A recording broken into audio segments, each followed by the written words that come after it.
నమస్కారం శ్రీశత ప్రేక్షకులకి శుభోదయం. నేను నారాయణ రెడ్డి. సో మనం ప్రతిరోజు వివిధ ముఖ్యమైన దినపత్రికలో ప్రధాన వార్తలను విశ్లేషించుకునే కార్యక్రమం కాఫీ టైమ్స్ ఇప్పటికి స్వాగతం.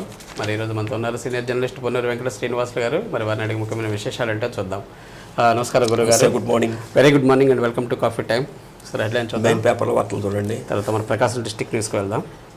సో ముందుగా సాక్షిలో చూస్తే విధ్వంసకర సాంకేతికతను సృష్టించకూడదని, సాంకేతికతతో గుత్తాధిపత్యం పోవాలని G7 సదస్సులో మోదీ అన్నారు. అవును.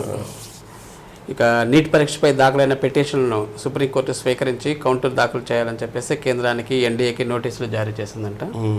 ఇక పార్లమెంటు వర్షాకాల సమావేశాలు జూలై 22 నుంచి ఆగస్టు 9వ తేదీ వరకు జరుగుతాయని చెప్పేసి విశ్వసనీయ వర్గాల ద్వారా తెలుస్తుంది. ఇక కేరళలోని వైనాడ్ నుంచి కాంగ్రెస్ నేత ప్రియాంక గాంధీ పోటీ చేసేందుకు సుముఖంగా ఉన్నట్లు ఏఐసిసి వర్గాలు నిన్న తెలియజేశాయి సార్. అంటే వైనాడు వదులుకున్నాడు రాహుల్ గాంధీ.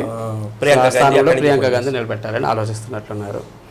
ఇక మన స్టేట్ న్యూస్కి వస్తే రెడ్ బుక్ రాజ్యాంగం, రాష్ట్రంలో హోర్డింగులకు ఎక్కిన లోకేష్, రెడ్ బుక్ బెదిరింపులు, బ్లాక్మెయిల్తో అధికారులను లొంగ తీసుకున్న యత్నం.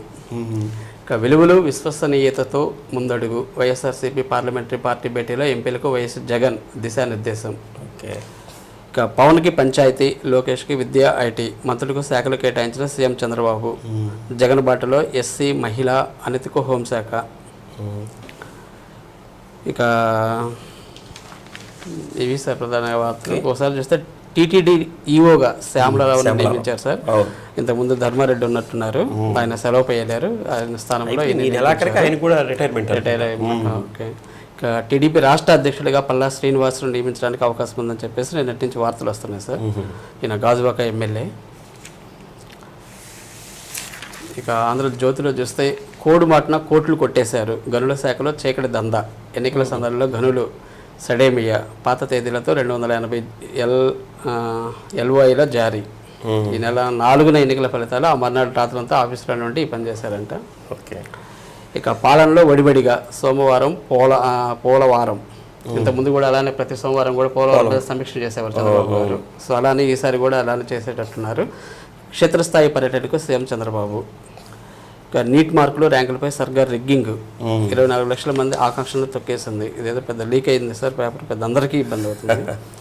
జగన్ బొమ్మతో కోట్లు వృధా, 19.80 కోట్లతో ఆరోగ్యశ్రీ కార్డులు ఎన్నికల ముందే వచ్చేసారు. సో ఇలాంటి నిర్ణయాలు ఎందుకు తీసుకుంటారో అర్థం కాదు సార్. ప్రభుత్వాలు మారితే ఎంత ఇబ్బంది. ఇక ఈనాడులో చూస్తే లక్ష్యాలకు తగ్గట్టుగా శాఖలు, పవన్ కళ్యాణ్కు ఉప ముఖ్యమంత్రి పదవి, కీలకమైన పంచాయతీరాజు, గ్రామీణాభివృద్ధి శాఖలు కూడా అప్పగింత. సో అదే వార్తలు. ఇక అన్న క్యాంటీన్లో పునరుద్ధరణ, 100 రోజుల ప్రణాళిక, ఫైల్పై సీఎం సంతకం చేయడంతో రంగంలోకి అధికారులు. నేటి నుంచి పుర కమిషనర్ల పరిశీలనతో పనులు ప్రారంభం. సెప్టెంబర్ 21లోగా 203 క్యాంటీన్లు ప్రారంభించేలా చర్యలు. ఇక పేద పిల్లల ఫీజుల్ని మళ్లించేశారు ఉన్నత విద్యా మండలి నిర్వాహకం. ఇక నిన్న కృష్ణా జిల్లాలో ఘోర రోడ్డు ప్రమాదం చోటు చేసుకుంది సార్. కంటైనర్ని ఢీకొట్టిన మినీ వ్యాన్, 6 దుర్మరణం, 5 గాయాలు, మృతుల కుటుంబాలకు 5 లక్షల చొప్పున పరిహారం. ఇవి సార్ ప్రధాన వార్తలు. ఇక మన స్టేట్ న్యూస్ జిల్లా వార్తలకు వస్తే విద్యార్థుల శాతం పెంచేందుకు స్పెషల్ డ్రైవ్ స్కూళ్ళలోనా సార్? Special drive. దీనికంటే ముందుగా మనకి నిన్న మంత్రి వర్గ విస్తరణ చేయటం, వాళ్ళకి శాఖలు కూడా కేటాయించారు. ముఖ్యంగా అందరూ ఆశిస్తున్నట్లుగానే పవన్ కళ్యాణ్ గారికి ఉప ముఖ్యమంత్రి ఇవ్వటం, కొంచెం ప్రధానమైనటువంటి శాఖలు. అయితే ఆయన హోం శాఖ ఇస్తారని అనుకున్నారు, కానీ మొత్తం మీద ఆయన ఎందుకో వద్దనుకున్నాడే ఉందండి. కావాలనుకుంటే ఇచ్చేవాళ్ళే, మొత్తం మీద ఆయన వద్దనుకున్నట్టున్నాడు. మిగతా శాఖలతో కీలకమైనటువంటి వాటిని ఆధారంగా చేసుకుని ఆయన తీసుకున్నట్టు ఉన్నాడు. మన జిల్లాకి వచ్చేసరికి డోలాన్ శ్రీ బాలవీరాంజనేయ స్వామికి ఏమో సాంఘిక సంక్షేమ శాఖ, ఈ హాస్టల్స్ ఇవన్నీ ఉంటాయి కదా, వాటి మీద ప్రధానమైన దృష్టి కేంద్రీకరించేదానికి ఆయనకి ఆ శాఖ ఇచ్చినట్లున్నారు. పౌర సరఫరాల శాఖ. పౌర సరఫరాల శాఖ. తర్వాత గొట్టిపాటి రవికుమార్ గారికి విద్యుత్ శాఖ. శ్రీనివాస రెడ్డి గారు చేసింది ఆయనకి ఇచ్చినట్లున్నారు. మొత్తం మీద మంచి శాఖలే, రెండింటికి బాగా పనిచేసేటటువంటి అవకాశం ఉన్నటువంటి శాఖలే, ప్రధానమైనటువంటి శాఖలనే మన జిల్లాకి ఇవ్వడం కూడా కొంత ప్రక్షాళన ఇవన్నీ జరిగేదానికి కూడా అవకాశం ఉంటుంది. ఇక నిన్న నుంచి స్కూల్స్ తీశారు కదా 13వ తేదీ నుంచి. దీనికి సంబంధించి స్పెషల్ డ్రైవ్ కార్యక్రమాలు కూడా ఎప్పటికప్పుడు పెడతారు. ఎందుకంటే బడి బయట పిల్లలు ఎవరు ఉండకూడదు అనే ఉద్దేశంతో ఇప్పటికే కార్మిక శాఖ, స్త్రీ శాఖ, ఈ బాల కార్మికుల వ్యవస్థ నిర్మూలనకు ప్రత్యేక కార్యక్రమాలు కూడా పెట్టారు. దీంట్లో భాగంగా ఇప్పుడు స్కూల్స్ స్థాయిలో కూడా అంటే జిల్లా స్థాయి, మండల స్థాయి, గ్రామ స్థాయిలో కూడా ప్రత్యేకమైనటువంటి కమిటీలని ఏర్పాటు చేసి అంటే అక్కడ ఉండేటటువంటి స్కూల్ హెచ్ఎంస్ని కూడా ఇన్వాల్వ్ చేసి, ఇప్పుడు జిల్లా స్థాయి ఉందనుకోండి, ఇక్కడ డిఈఓ అధికారి కాబట్టి డిఈఓ అవుతారు, అంటే ఆయన చైర్మన్గా ఉంటాడు, మిగతా వాళ్ళందరూ ఇక్కడ సర్వశిక్షా అభియానం. అలానే మండల స్థాయికి వచ్చి ఎంఈఓలు అక్కడ ఉండే హెచ్ఎంలు వీళ్ళందరినీ కూడా కలుపుకొని చేస్తారు. అంటే గ్రామ స్థాయిలో ఇంకా మామూలుగా అక్కడ ఉండే వాళ్ళతోటి చేస్తారు. ఈ స్పెషల్ డ్రైవ్కి ఒక ప్రత్యేకమైనటువంటి టైం టేబుల్ కూడా నియమించారు. 15వ తేదీ ఏమో బాలికా ఉత్సవం, 17వ తేదీ ఏమో ప్రత్యేక అవసరాలు గల పిల్లల్ని గుర్తింపు, 18వ తేదీ ఏమో విద్యా సదస్సు. ఇవన్నీ కూడా పాఠశాలలోనే చేయమని చెప్పి చేశారు. మొత్తం మీద 6 సంవత్సరాల నుంచి 14 సంవత్సరాల వయసు ఉన్నటువంటి పిల్లలు ఎవరు బయట ఉండకూడదు. అంటే బాల కార్మికులు అంటే 14 సంవత్సరాల లోపు ఉన్నటువంటి వాళ్ళే బాల కార్మికులు కాబట్టి వీళ్ళని గుర్తించి పాఠశాలలో చేర్పించే విధంగా ప్రత్యేక డ్రైవ్ అయితే చేపట్టారు. ఏదైనా తల్లిదండ్రులు కొంచెం ఫోకస్ పెట్టాలి సార్, పిల్లల్ని తప్పకుండా స్కూల్కి పంపించాలనే ఆలోచన వాళ్ళకు ఉండాలి. దానిలో చదివించాలని కలిగింది కానీ ఈ ముఖ్యంగా ఈ పనులు చేసుకుంటారు చూడండి, రోజువారీ పనులు, అట్లాంటి వాళ్ళు ఇంకా వాళ్ళని అవేర్నెస్ తీసుకు వాళ్ళు కూడా స్థిరంగా ఒక చోట ఉండరు, మారుతా ఉంటారు, సంచార వలస కార్మికులు కాబట్టి ఆ ఇద్దరు పిల్లలు కూడా వెళ్తే 200 వస్తుందని భావిస్తారు తప్పితే భవిష్యత్తు గురించి వాళ్ళకి తెలియదు. ఆ భవిష్యత్తు గురించి వాళ్ళకి తెలియజేసి ఇప్పుడు మీరు మీ ఇట్లా వలస కార్మికుల్లో కూడా ఫలాని వాళ్ళు చదువుకొని ఈ స్థాయికి వచ్చారు, వాళ్ళ భవిష్యత్తు ఇట్లా ఉందని ఇవన్నీ వాళ్ళకి చెప్పగలగాలి. చెప్తే వాళ్ళు కూడా ఇప్పుడు అన్ని గవర్నమెంటే ఇస్తుంది, వాళ్ళ దగ్గర నుంచి 5 పైసలు కూడా ఖర్చు ఉండదు. ఇవన్నీ వాళ్ళకి చెప్పగలిగితే కొంత మార్పు వస్తుంది. Okay right. ఇక 29 నుండి లోక్ అదాలత్ సార్ మామూలు జనరల్గా ఏంటంటే మనకి సెకండ్ సాటర్డే రోజు స్పెషల్ లోక్ అదాలత్ పెట్టడం ఆనవాయితీ ఉంది. ఈ ఎలక్షన్ ఈ గొడవ వల్ల ఏదో 2-3 నెలల నుంచి జరుగుతున్నట్టు లేదు. దానికి సుప్రీంకోర్టు కూడా ఒక ప్రత్యేక లోక్ అదాలత్ అంటే ఒక్కరోజు కాకుండా రేపు 29వ నుంచి ఆగస్టు 3వ తేదీ వరకు కంటిన్యూస్గా నిర్ణయం జరపాలని చెప్పి నిర్ణయించిందంటే 5 days 29, 30, 1, 2, 3 5 days ఆగస్టు 29 నుంచి ఆగస్టు 3 వరకు అంటే ప్రత్యేక లోక్ అదాలత్లు. అంటే దానికి ఏదైనా ప్రణాళిక అట్లా ఏమైనా ఇస్తారేమో కొన్ని ప్రాంతాలను ఇట్లని, ఫుల్ అయితే దీంట్లో డీటెయిల్స్ లేవు. 29 నుంచి 3 వరకు ప్రత్యేక లోక్ అదాలత్లనే ఉంది. మరి అన్ని రోజులు వరుసగా ప్రత్యేక లోక్ అదాలత్లు పెడతారా అనేది కూడా చూడాలి. ఏదేమైనా సరే ఇట్లా ప్రతిరోజు లోక్ అదాలత్లు పెట్టడం కూడా మంచిదే, ఎందుకంటే ఎన్నో కొన్ని కేసులు అవుతూ ఉంటాయి. అంటే ఒకరోజు రాలేనటువంటి మరుసటి రోజు రావు. ఇప్పుడు ఒకరోజు కోర్టులో జడ్జిమెంట్ ఇవ్వాలనుకోండి, జడ్జి గారు అన్ని ఆర్గ్యుమెంట్స్ వినాలి, ఇవన్నీ జడ్జిమెంట్ రాసుకోవాలి. ఇవి అట్లా లేకుండా రోజుకు ఒక 10 అయినా సరే త్వరగా క్లియర్ అయ్యేదానికి అవకాశం. మంచి కార్యక్రమం. ఇక అప్రమత్తతో ప్రమాదాలకు దూరం. ఇప్పుడు మనకి సిలిండర్, గ్యాస్ సిలిండర్ ఇస్తారు కదా మనకి ఇంటికి, ఆ గ్యాస్ సిలిండర్ కూడా ఎక్స్పైరీ డేట్ ఉంటుంది. అది తెలియదు కదా చాలా మందికి తెలియదు, వాస్తవానికి నాకు కూడా తెలియదు. అంటే గ్యాస్ సిలిండర్కి ఇది ఉంటుందని. దీనికి ఏబిసి అని 4 కోడ్లు, ఏబిసి అని చెప్పి 4 కోడ్లు ఉంటాయి. అదే రాశారు దీంట్లో. ఈ రింగ్ ఉంటుంది కదా, ఆ రింగ్ కింద ఉంటుందట ఏబిసి. అంటే సంవత్సరాన్ని 4 భాగాలుగా విభజించడం. ఏ అని ఉందనుకోండి, జనవరి, ఫిబ్రవరి, మార్చి, ఏప్రిల్, ఈ 3 మార్చి వరకు 4-12 ఉంటుందట. అంటే ఆ ఏ అని ఉంటే ఈ 3 నెలలే పనిచేస్తుంది. అప్పుడు కనుక మనం ఏప్రిల్లో తెప్పించుకున్నాం అనుకోండి, ఇది ఎక్స్పైరీ కింద లెక్క. ఉంటుందట. అవన్నీ చూసుకోమంటున్నారు. ఒకవేళ అలాంటివి ఉంటే ప్రమాదాలు జరిగేదానికి అవకాశం లేకుండా ఉంటుంది.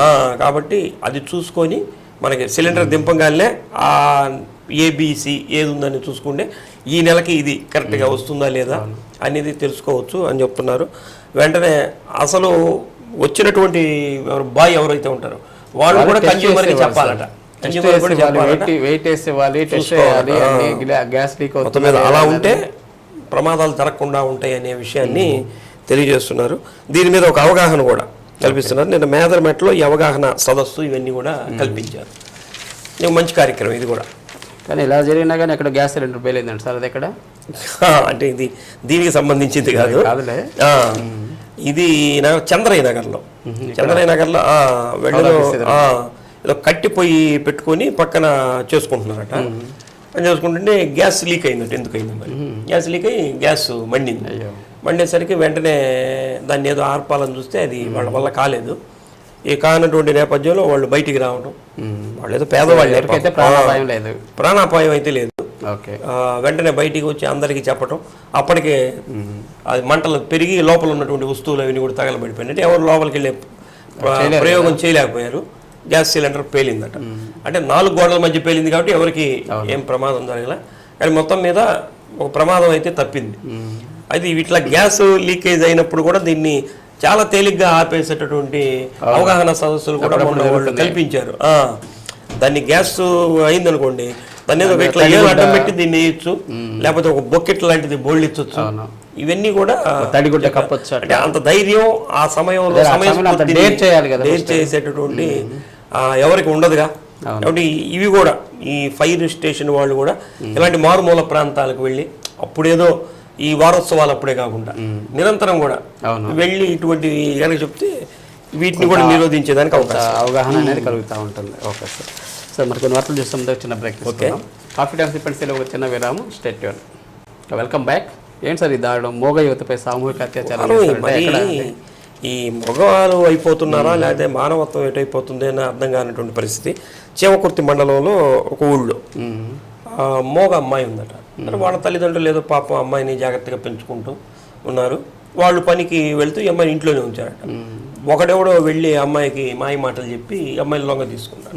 తీసుకొని వాడేదో అత్యాచారం చేస్తూ ఉన్నాడు. చేస్తూ మళ్ళీ వాళ్ళ స్నేహితుల్ని ఇద్దరిని కూడా తీసుకెళ్ళి వాళ్ళతో కూడా అత్యాచారం చేస్తే అమ్మాయి మోగమ్మాయి పాపం ఏం మాట్లాడలేనటువంటి పరిస్థితి. గర్భం వచ్చిందట. గర్భం వస్తే తల్లిదండ్రులు తెలుసుకొని వాళ్ళ తల్లి ఏంటంటే ఇది ఈ విషయం అంతా బయటకు వస్తే వెంటనే పోలీసు రిపోర్ట్ ఇచ్చారు. పోలీసులు కూడా విచారణ చేపట్టినట్టు ఆ ఊరోళ్ళు అయి ఉంటారులే, అంతే అయి ఉంటారు. కాబట్టి పోలీసులు కూడా దొరికినట్లు సమాచారం ఉంది. మొత్తం మీద ఏదైనా సరే వీళ్ళ కఠినమైనటువంటి శిక్ష మటుకు వేయాల్సిందే. వేయకపోతే మటుకు అంటే ఇప్పుడు అతను ఒకడు ఏదో తప్పు చేశాడు, వాడు మళ్ళీ ఇంకా ఇద్దరిని తీసుకొచ్చి చేయటం ఏంది? ముఖ్యంగా వాడిని కఠినమైనటువంటి శిక్ష వేయాలి. ఈ ముగ్గురికి కూడా మొత్తం మీద ఇది పబ్లిక్గా తెలిసినటువంటి నేరమే కాబట్టి శిక్ష పడేదానికి అవకాశం ఉంటుంది.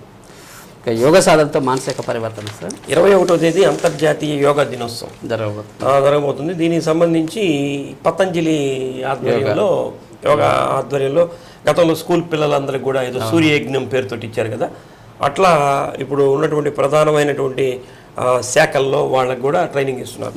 నిన్న జైల్లో ఉన్నటువంటి ఖైదీలకి ఈ శిక్షణ తరగతులు అక్కడ ఇచ్చారు. ఈ శారీరక ఆరోగ్యమే కాకుండా మానసిక వికాసం కూడా కలుగుతుందంటారు. అలానే వీళ్ళకి మానసిక పరివర్తన కూడా యోగా ద్వారా వస్తుందట. అది కాబట్టి ఆ ఖైదీలందరికీ కూడా యోగా శిక్షణ తరగతులు ఇవ్వటం జరిగింది. ముఖ్యంగా యోగాసనాలే కాకుండా ప్రాణాయామం, అలానే ధ్యానం, ఇవన్నీ కూడా వాళ్ళకి నేర్పించారు. అంటే ఏమి లేదు, ఇవన్నీ కూడా శాంతికి సంకేతాలు. మనిషిలో ఉన్నటువంటి కొన్ని మంచి మాటలు చెప్పడం వల్ల ఏంటంటే వాళ్ళలో ఉన్నటువంటి ఉద్రేకాలన్నీ కూడా తగ్గిపోయి ఎందుకురా ఇదంతా అని ఒక భావన కలుగుతుంది. మంచి కార్యక్రమమే. 21వ తేదీ అంతర్జాతీయ యోగా దినోత్సవం అని చెప్పి దీని ద్వారా మాకు అర్థమైంది. ఇక విద్యుత్ సరఫరా నిలిపివేస్తున్నారండి సార్ ఏ ప్రాంతాల్లో? విద్యుత్ ఆధునీకరణ పనులు జరుగుతున్నాయి కదా రెగ్యులర్గా. దీంట్లో భాగంగా ఇవాళ ఉదయం 8 గంటల నుంచి 12 గంటల వరకు ఈ ప్రాంతాల్లో తీసేస్తున్నట్లు గ్రామీణ డి మోహన్ రావు గారు తెలియజేశారు. ఇది ఒంగోలు మండలం మామిడిపాలెం, సర్వేరెడ్డిపాలెం, పెళ్ళూరు, చెరువు కొమ్ముపాలెం, మంగళాద్రిపురం ఉందట అక్కడెక్కడ. ఆ మంగళాద్రి ఈ గ్రామాలన్నింటిలో కూడా 12 గంటల వరకు రూరల్ ఏరియాస్లో దీన్ని ఆపేస్తున్నట్లు సమాచారం అయితే ఇచ్చారు. ఆ గ్రామంలో ఉన్న వాళ్ళు ప్రత్యామ్నాయ ఏర్పాటు చేసుకుంటే మంచిది. ఏంటి సార్ ఎమ్మెల్యే దామచర్లకు ఉద్యోగ సంఘాల సత్కారం ఘనంగా చేస్తున్నారు. ఏ రోజుకి ఆ రోజు దామచర్ల గారిని కలవటం, ఏదో సంఘాల వాళ్ళు వచ్చి మర్యాదపూర్వకంగా కలవటం. అంటే ఒంగోలు అంటే ప్రధానమైనటువంటి కేంద్రం కదా, జిల్లా కేంద్రం కాబట్టి నిన్న ఈ ఉద్యోగ సంఘాలు అంటే AP revenue association, APJ JAC Amaravati ఉంది కదా, ఆ రెండు అంటే ప్రధానమైనటువంటి సంఘాలు. ఈ రెండు రెవెన్యూ అనేది, అమరావతి జేఏసీ అనేది, వీళ్ళందరూ నాయకులు కూడా వెళ్ళి దామచర్ల జనార్దన్ గారిని మర్యాదపూర్వకంగా కలిసి వారికి ఘనమైనటువంటి సత్కారం అన్నీ చేయడం జరిగింది. ఉద్యోగుల అందరూ కూడా సమన్వయంతో పనిచేసుకొని జిల్లా అభివృద్ధిలో అందరూ భాగస్వాములు కావాలని వారు కోరినటువంటి వార్తను చూస్తాం. Okay sir, right. ఇక ఆరోగ్యవంతులు అందరూ రక్తదానం చేయాలి. రక్తదాతల దినోత్సవాన్ని చేశారు కదా, నిన్న కలెక్టరేట్లోనే జరిపారు దీన్ని. రెడ్ క్రాస్ ఆరోగ్య శాఖ ఆధ్వర్యంలో నిన్న 100 మంది దాకా స్వచ్ఛందంగా వచ్చి రక్తదానం చేసినట్టు తెలుస్తుంది. కలెక్టరేట్ ఉద్యోగులు, కార్పొరేషన్ ఉద్యోగులు, స్వచ్ఛంద సంస్థలు, మెడికల్ షాపుల సిబ్బంది, బ్యాంకు ఉద్యోగులు, వాళ్ళందరూ వాళ్ళే 100 మంది వచ్చి అంటే మంచి కార్యక్రమం చేశారు. వాళ్ళందరూ కూడా జేసీ గారు అభినందనలు తెలియజేశారు. దీంట్లో భాగంగా ఏమిటంటే 70 సార్లు రక్తదానం చేశారంట థామస్ అని ఆయన్ని. అలానే గొల్లపాటి రమేష్, ఇది అరుదుగా దొరుకుతుందట, బాంబే బ్లడ్ గ్రూప్, ఇది 25 సార్లు అతను కూడా ఇచ్చాడట. అంటే ఇటు వీళ్ళని చాలా జాగ్రత్తగా పెట్టుకోవాలి. అంటే బి పాజిటివ్, బి నెగిటివ్ అని రేరుగా ఉంటాయి. అలాంటి వాళ్ళని గుర్తించి వాళ్ళని రిజర్వ్లో పెట్టుకోవాలి. అటువంటి ఆయన 25 సార్లు ఇచ్చాడు. అలానే సాయి కళ్యాణ్, ముత్యాలు, వీళ్ళు ఇట్లాంటి వాళ్ళు కూడా 25 సార్లు పైకి ఇచ్చారు. వీళ్ళందరికీ జేసీ గారు సర్టిఫికేట్లు అన్ని ప్రదానం చేసి అందరూ అభినందన చేసి వీళ్ళని స్ఫూర్తిగా తీసుకొని మిగతా వాళ్ళు కూడా స్వచ్ఛందంగా రక్తదానం చేయాలని కోరారు. ఓకే సార్, ఇక 16న హనుమాన్ శోభాయాత్ర సార్. మొన్న హనుమత్ జయంతి జరిగింది. 1వ తేదీ హనుమత్ జయంతి జరిగింది. 2వ తేదీ హనుమాన్ శోభాయాత్ర చేయాలని విశ్వ హిందూ పరిషత్ ఆధ్వర్యంలో ఏర్పాట్లన్నీ చేసుకున్నారు. అయితే 4వ తేదీ ఎన్నికల కౌంటింగ్, 3వ తేదీ నుంచి కూడా మన కర్ఫ్యూ లాంటిదంటే 144 సెక్షన్ ఇవన్నీ వేశారు. అప్పుడు వాళ్ళకి పర్మిషన్ ఇవ్వాలి. ఆ సందర్భంలో దాన్ని ఆపేశారు. పోలీసులు వాళ్ళందరూ శాంతి భద్రతల రీత్యా ఆపారు. అయితే దాన్ని 16వ తేదీ, 16 అంటే రేపేగా, 16వ తేదీ నిర్వహించేందుకు ఏర్పాట్లు చేశారు. రేపు ఈ శోభాయాత్ర 4 గంటలకి సంతపేట ఉంది కదా ఆంజనేయ స్వామి, అక్కడి నుంచి ప్రారంభమవుతుంది. దీనికి దామచర్ల జనార్దన్ గారు ప్రారంభిస్తారన్నటువంటి ఇది కూడా ఉంది, సమాచారం ఉంది. దీంట్లో అయితే రాలేదు కానీ ప్రారంభిస్తారన్నటువంటి సమాచారం కూడా ఉంది. 4 గంటలకు ప్రారంభిస్తారు. అక్కడి నుంచి నేరుగా టంక్ రోడ్డు మీదుగా ఈ మెయిన్ రోడ్లో అంతా తిరిగి కేశవస్వామిపేటలో చెన్నకేశవస్వామి గుడి దగ్గర ఈ కార్యక్రమం ముగిసేదానికి ఏర్పాటు చేశారు. కాబట్టి అందరూ పాల్గొనవలసిందిగా కోరుతుంది. ఓకే సార్, ఇక బ్రహ్మోత్సవాల పోస్టర్ ఆవిష్కరణ సార్. మనకి సింగరాయకొండ ఉంది కదా, లక్ష్మీ నృసింహ, వరాహ లక్ష్మీ నృసింహస్వామి. మనకి జనరల్గా వరాహ లక్ష్మీ నృసింహస్వామి సింహాచలం గుర్తు వస్తుంది. అట్లాంటిది ఇక్కడ మనకి దీన్ని కూడా దక్షిణ సింహాచలంగా భావిస్తారు. దీనికి 16వ తేదీ నుంచి 26వ తేదీ వరకు ఘనమైనటువంటి ఏర్పాట్లు, బ్రహ్మోత్సవాలు చేయడానికి ఏర్పాట్లు కూడా చేస్తున్నారు. మంచి చారిత్రాత్మకమైనటువంటి టెంపుల్ ఇది. గతంలో అక్కడ ఉన్నటువంటి నరసింహస్వామి, యోగా నరసింహస్వామి ఉంటాడు. ఆయన సముద్రం వైపు చూస్తుంటాడు. ఆ రోజుల్లో ఆ చూపు, ఆ ఓడలు అవన్నీ వెళ్ళేటప్పుడు వాటి మీద పడి ఓడలు తగలబడుతున్నాయి అన్నటువంటి ఒక చరిత్ర కూడా ఉంది. అయితే దానికి ఏమిటి ఇక్కడికి వచ్చినప్పుడే ఓడలు తగలబడుతున్నాయి అన్నటువంటిది పరిశీలన చేస్తే నరసింహస్వామి వారికి చూపు పడుతుందని చెప్పి ఆయన చూపు పడకుండా గోడ కూడా అడ్డం కట్టారు. అది మనం చూడొచ్చు, అది ప్రత్యక్షంగా జరిగినటువంటిది. అక్కడనే వరాహస్వామి అక్కడ కూడా ఉంటాడు. కాబట్టి చారిత్రకమైనటువంటి టెంపుల్ ఇది, సింగరాయకొండ దేవస్థానం. అది పోయిన తర్వాత కూడా ఏదో రథోత్సవం చేసేటప్పుడు పక్కకి ఏదో జరిగింది. అటువంటివేవి లేకుండా బాగా కట్టుదిట్టమైనటువంటి ఏర్పాట్లతో చేయాలని ముఖ్యంగా డోలా బాలవీరాంజనేయ స్వామి వారు ద్వారా నిన్న ఈ పోస్టర్ని అవి ఆవిష్కరించి ఘనంగా ఏర్పాటు చేస్తున్నట్టు తెలియజేసి. Okay sir, thank you very much sir. కొన్ని ముఖ్యమైన అంశాల మీద విశ్లేషణ అందించారు. Thank you. మరి ఇదండి ఈనాటి కాఫీ ట్రాన్స్పరెన్సీ కార్యక్రమం. తిరిగి రేపు ఉదయం 8:30 ఇదే కార్యక్రమంలో మరిన్ని తాజా వర్తలతో మేము ముందుంటాం. చూస్తుండండి శ్రీ సత్య నెట్వర్క్. నమస్కారం.